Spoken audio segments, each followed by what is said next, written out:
यह वाकया पुराने जमाने का है जब शहर जलाल पर एक ऐसा बादशाह हुकूमत करता था जिसका नाम था याजदान बिन नासिर। वह इतना जालिम और घमंडी था कि खुद को खुदा की जमीन पर खुदा का नायब नहीं बल्कि खुदा ही समझने लगा था। उसका तख्त सोने का था, खाने चांदी के बर्तनों में होते और पहरा 10,000 सिपाहियों का होता, मगर दिल रेत से भी ज्यादा सूखा था। वह रोज गलियों में निकलता और जिसे चाहता सजा देता। औरतों को पर्दे की बेहुरमती पर, बच्चों को शोर मचाने पर और फकीरों को सिर्फ फकीर होने पर। उसी शहर की एक सुनसान गली में एक बूढ़ा फकीर रहता था। नाम था बाबा खिज्र।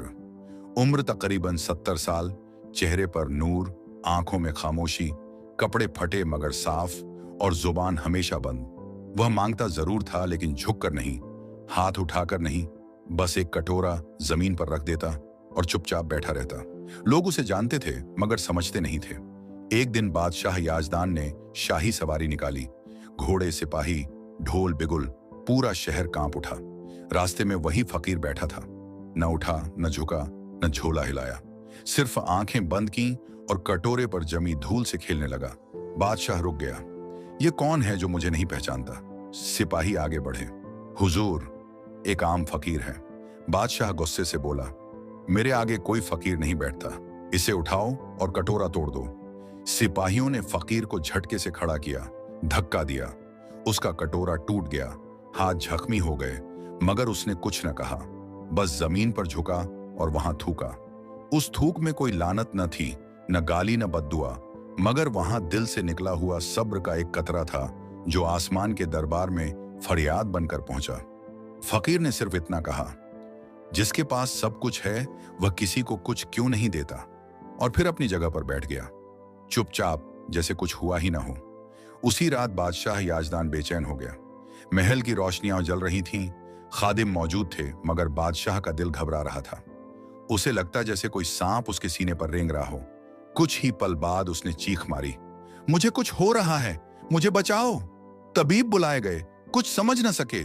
उसकी जुबान काली हो गई थी, आंखों में खून उतर आया था, जिस्म कांप रहा था और सुबह होने से पहले वह मर चुका था। उल्मा, आमिल, तबीब सब हैरान थे। न झड़ दिया गया था, न बीमारी थी, फिर मौत कैसे आई?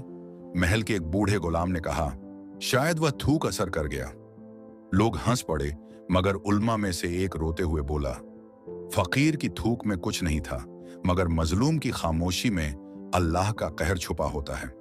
जब शहर में ऐलान हुआ कि बादशाह मर गया है तो लोग जश्न मनाने लगे, मगर बाबा खज्र ने कुछ न कहा, बस एक बात आसमान की तरफ देखकर की, या अल्लाह, तू सब जानता है। और फिर उसने कटोरे के टुकड़ों को जमा किया और गली से निकल गया। कोई नहीं जानता वह कहां गया। कुछ कहते हैं वह मदीना चला गया, कुछ कहते हैं वह वली अल्लाह था, कुछ कहते हैं वह खामोशी का पैगाम था। यह बताने आया था कि जब सब्र के आंसू जमीन पर गिरते हैं तो आसमान गरजता नहीं, फैसला सुनाता है। कभी किसी कमजोर को मत सताओ, हो सकता है वह अल्लाह का महबूब हो। जालिम कितना भी ताकतवर क्यों ना हो, उसका अंजाम लिखा जा चुका होता है। मजलूम की खामोशी अल्लाह के गजब की पहली सीढ़ी होती है। अगर यह सच्ची कहानी आपके दिल को छू गई हो तो हमारे चैनल को जरूर सब्सक्राइब करें। हमारा मकसद सिर्फ कस सुनाना नहीं, बल्कि उन भूले बिसरे दर्दों को जिंदा रखना है जो अक्सर जमाने की गर्द में दब जाते हैं। हर हकीकी वाकया किसी न किसी सबक से भरा होता है जो जिंदगी की रुखसत राहों को समझाता है।